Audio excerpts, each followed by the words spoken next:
Welcome to Pick Up and Deliver, the podcast where I pick up my audio recorder as I head out the door and deliver an episode to you while I walk the dog. I'm Brendan Riley.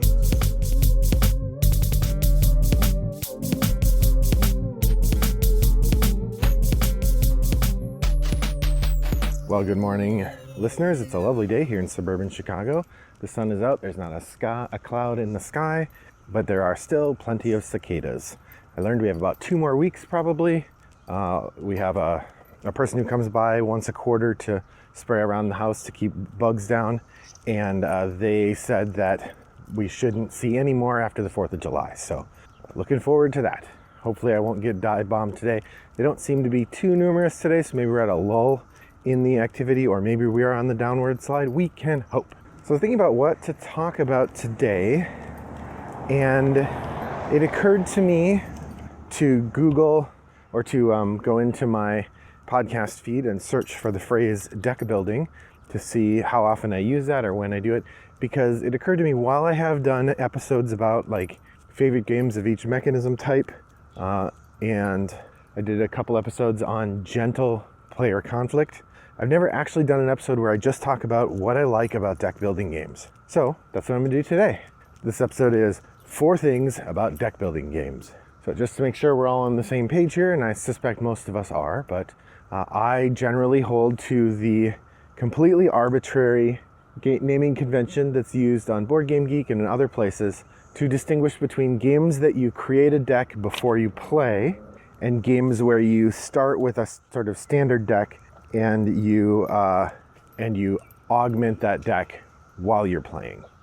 So games where you create a deck before you play would be something like most collectible card games, something like Lorcana or Magic or Android Netrunner, versus deck building games, something like Dominion is your prototypical example, your stereotypical example. So today I'm talking about deck building games where the deck is built while you play.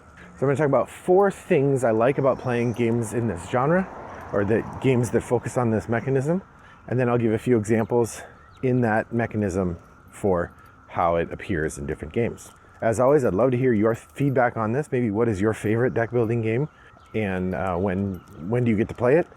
You can share that information over on Board Game Geek and Guild 3269, the Pick Up and Deliver Guild.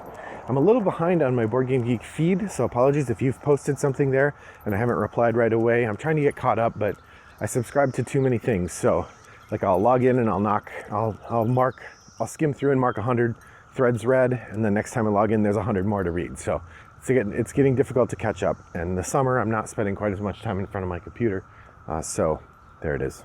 All right, to start with, I really like that deck building games offer a lot of variety that comes through setup and player choice. Now those are 2 distinct things. I could say variety through setup and variety through player choice, but I'm going to kind of lump them together because they sort of have to do with the notion of the market, or the idea of the market.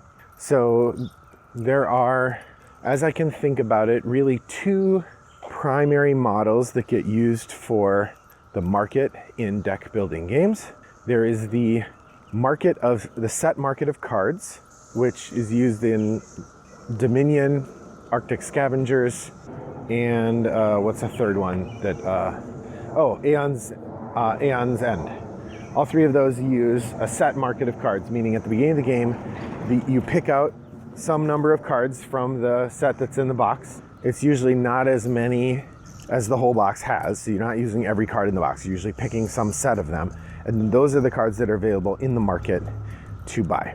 And generally those are available until they run out, and then you can't get any more, and everybody kind of has equal access to them, though that's not always the case. What I like about that kind of setup is that you can then decide which cards to include in the market, and the game will often offer you different sets of suggestions based on kind of maybe how you want to play, or it suggests that you randomize them, with the idea being that part of the fun of each game is trying to find the optimal mix of cards to buy based on what's available this time around.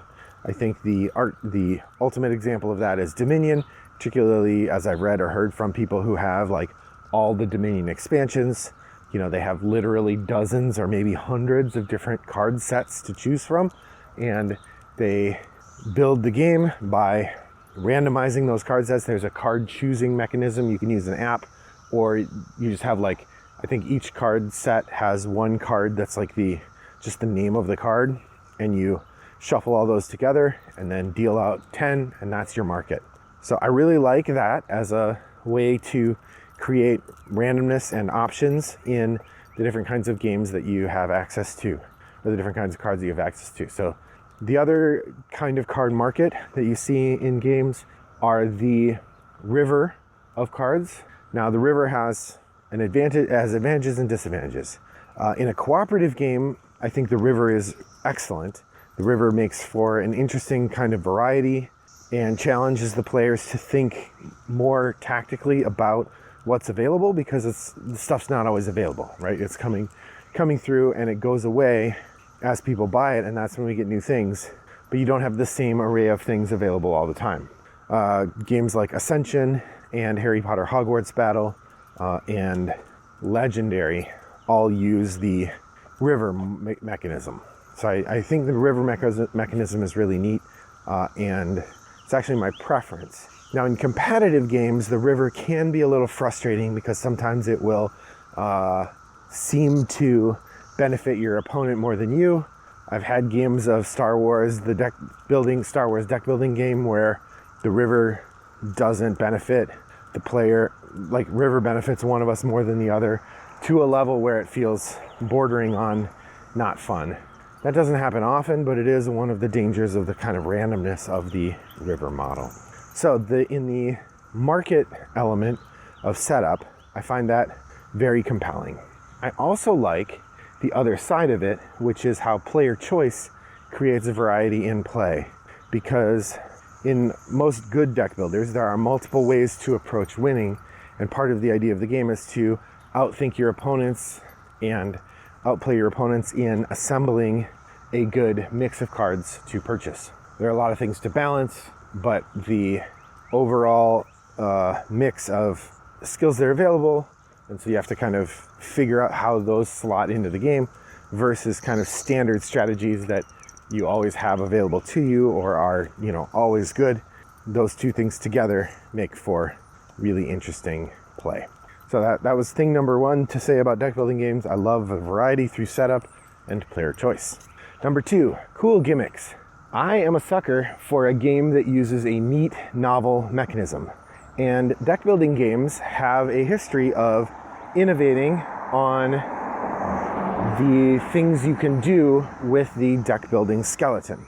If you look at Dominion as the sort of archetypical example, I'm assuming everybody knows Dominion. Just in case you don't, you are trying to build a kingdom, and you build the kingdom by accumulating points in your deck. The point cards generally don't do anything else for you. So the more point cards you buy, the less effective your deck is. You kind of want to wait some amount of time before you're buying too many point cards. But at the same time, if you wait too long, then someone else will buy more point cards than you and they'll win. Or if you try to build an elaborate machine by assembling other things in your deck, you might have a really cool deck at the end that doesn't earn you any points. That's kind of the standard model for how deck building games work. And usually you get some resources that allow you to do something in the game, and then some resources that allow you to buy cards. In Dominion, you are allowed to, each turn you can take one action and you can buy one card. And so a lot of what you're doing in Dominion is getting cards that give you extra actions or let you buy extra cards. I really like games that come up with some sort of gimmick of what to do other than that central model. The first, and actually my preference over Dominion, is Arctic Scavengers.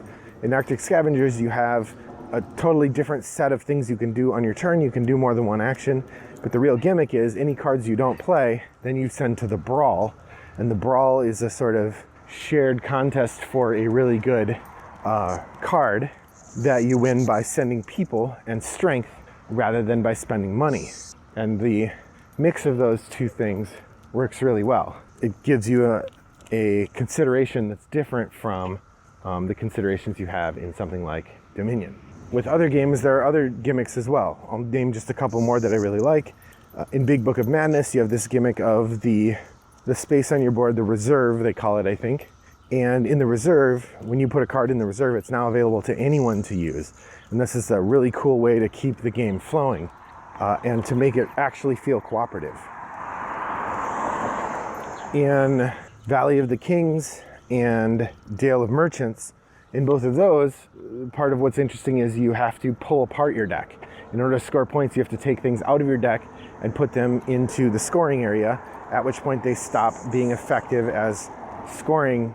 They stop being effective for you as cards you can use to do stuff. A lot of times the better scoring cards have the better powers on them, so you don't want to send them into scoring because you want to use them, but if you're not sending them into scoring, you're probably going to lose. So I like that gimmick. I really do enjoy deck builders that have a board space where you're using your deck building mechanism to move stuff around on a board or do things on a board. Of course, Martin Wallace was sort of cutting this ground with A Few Acres of Snow and other similar games, as we've talked about recently. Then you also have something like Clank, which has you moving around on a board using the deck building, or Tyrants of the Underdark does this really well. Or more recently, Lost Ruins of Arnak and Dune Imperium both involve deck building combined with other things. Now those games, deck building really feels like one of a sort of mix of mechanisms, as opposed to like in a Handful of Stars, where deck building is still the center of the game, because as you use your cards to do things on the board, whereas some of those other games have other things you can, like, yeah, they have worker placement there as well, so it sidelines the deck building a little bit. But I really do, or another good example of a gimmick that just a clever change. Gimmick, it's a pejorative, so maybe that's not the right word to use, but a neat innovation that I think adds to the gameplay experience. One of those would be Aeon's End. In Aeon's End, this is just a really clever shift. At the end of your deck, once you've bought all your cards and played all your cards, then you flip the deck over from the discard pile to the draw pile, and you do that by just turning the deck over. You don't shuffle it. That one shift is incredibly interesting as a mechanism. Or I just played Quest for El Dorado last night, and that game's really interesting because there's a limited market of 6 cards, and then there's 12 more that are available, but you don't get to buy any of the available ones until, if you're the person who buys the last card in the limited market, then you get to pick the next card from the unavailable ones that will get moved up into the available category. But of course you're doing that, and then other people take turns, so you could actually not even get a chance at that card because it's empty. So that's really interesting. So cool gimmicks, something I really like in deck building games. Next up, I will say I really like that deck builders feel like they have a nice mix of randomness and control. The randomness, I already talked about some, but a big piece of the randomness comes from how the cards come out of your deck. That has an interesting element where sometimes you just get screwed by the way that the cards got shuffled together. Of course, each game handles this differently. That never happens in Aeon's End because you're the one who put the cards in the order you put them. So if you get screwed by the order, it's your own fault. So sometimes randomness really hurts you, or like I was talking about with a game that has a river market, sometimes the river will feel like it's really screwing with you. Other times you'll get exactly the cards you need at exactly the right moment, and that feels really good as well. You have this nice mix of cards that flow through for you. Those things together are really interesting and fun, and I like the way that all of that works together. In particular, I like the way that some of the games add, as part of the play of the game, the ability to manipulate how random your deck is and how much control you have, but usually with an opportunity cost. For example, sometimes there will be cards that you can buy that help make your deck run better, but don't do anything else to advance your game. So in Quest for El Dorado, for example, there are cards that you can buy that let you draw more cards. This is actually a pretty common technique in deck building games, where you can get cards that will let you get more cards. And since cards are actions usually, being able to draw more cards is a useful and effective way to make your deck build work better. And once that card is in your deck, it usually is pretty effective because it starts to come up, and every time it comes up, it helps you. At the same time, the turn where you buy it, you're not advancing into the other things you need. So if you wait too long to buy it, or you buy the wrong engine advancement card, you might find yourself actually hurting yourself by spending too much time making your deck run better. That was the situation I was talking about with regard to Dominion. I also like that a lot of games allow you to remove cards from your deck, and that in many games, being really good at a deck building game definitely involves removing cards from your deck, because whenever you buy a new card from the market, it's almost always better than any of the cards you could have bought, any of the cards you started with. When you buy a card from the deck, it's almost always better than any of the cards you started with. So removing a card from your deck is generally pretty good if you can remove the cards that you started with that are bad. Now, one interesting example, counterpoint to this, is the game Harry Potter Hogwarts Battle. Now, most deck builders, the cards that you buy are good enough that it's almost always a good strategy to buy a card when you can. Not always. Once you have an effectively running deck, buying more cards that don't do what your deck needs to do to be effective is difficult. With Harry Potter Hogwarts Battle, that is amplified dramatically, because the most powerful thing you have in that game is your character's bonus power. Each character in that game has a bonus power that they can do that gives them power, something that they can do that other players can't. And when they do that, it's generally a very effective piece of the collaborative puzzle. For example, and it's been a while since I've played, so I can't remember precisely, but for example, I believe that Harry gives people extra lightning bolts when something happens. And a big part of doing well, playing with Harry, is to maximize the likelihood that something's going to happen so that you can give people the extra lightning bolts. So every time you buy a card in the game, even if it's a good card, if it's not a good card toward activating your special power, you're probably making your deck worse, not better. That's a really interesting mechanism to me. The other thing I find interesting is that many of the enemies in Harry Potter have you reveal your next card in your deck and then lose it or discard it or do something if it's a good card.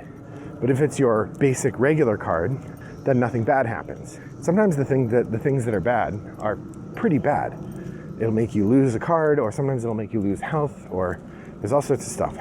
So one of the things I find really interesting is trying to balance that question of how much to buy versus keeping some of those basic cards so that you don't fail because you didn't keep enough of those basic cards, because you keep getting hit by enemy action because you've made your deck too powerful. And weirdly, we found in the Harry Potter game that you need to decide what your deck is doing very early and only buy cards that help you do that thing.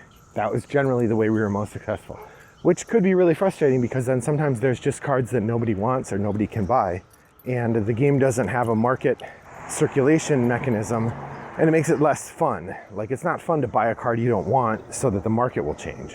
So we actually added a mechanism when we played where if you didn't buy a card on your turn, you have the choice of discarding one of the cards in the market and then drawing one new card into the market. So that way it does revolve a little bit. And that works. That's nice. I like that. So all of these methods involve making choices to minimize the negative effects that randomness can have on your play. And I really like that deck builders have a very specific set of systems, kind of common throughout the genre, that let you do that. All right, the final piece of the puzzle, the final thing I wanted to talk about in terms of deck building games is I like a game that punishes you for having what I call eyes too big for your stomach. This is a thing my parents used to say when I was a kid, because I was a light eater when I was young. That's not really true anymore, but when I was young, I didn't eat a lot. And so sometimes when I would order food or whatever, I would order more than I could eat. And my mother would say I had eyes too big for my stomach. And I carry that metaphor around to the idea around because I think deck building games, especially those with a river, sometimes will offer you lovely shiny things that actually are bad for your deck because they look cool and maybe they do a cool thing, but if they don't fit what you're trying to do, then when you buy them, they take up space in your deck, you draw them, and then you're not able to play them for whatever reason or not able to use them well. This also happens toward the end of a game that if you have a very well-functioning deck, sometimes it's tempting to take a card that looks really cool or does something really cool if you're not thinking about the flow of the game. This actually happened to me in Quest for El Dorado last night. We were toward the end of the game, and I had bought this card that basically lets you have the chance to take a much better card.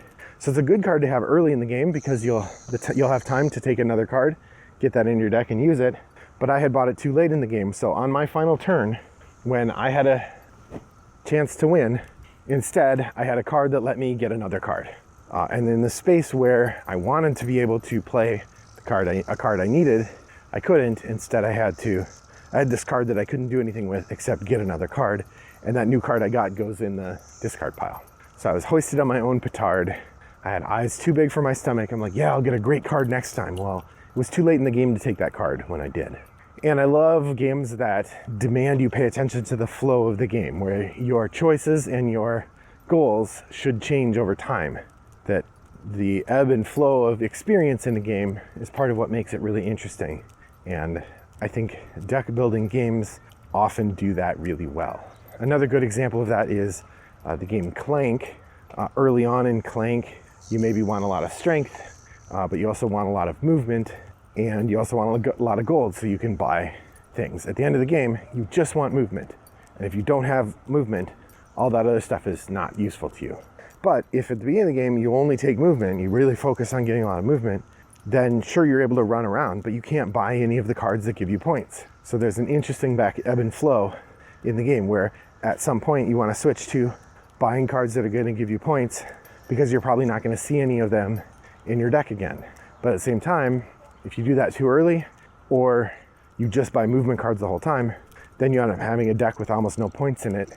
You have to get all your points from your treasures, which usually won't win you the game. So that sort of choice I find really compelling. So what do you like about deck building games? Head over to Board Game Geek Guild 3269.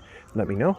If you want to see some links to other episodes where I've talked about deck building games, those will be in the show notes at rattleboxgames.com. You can send me a direct message on Board Game Geek Wombat929 or on an email, brendan@rattleboxgames.com. Well, thanks for joining me on my walk today. I hope your next walk is as pleasant as mine was. Bye-bye.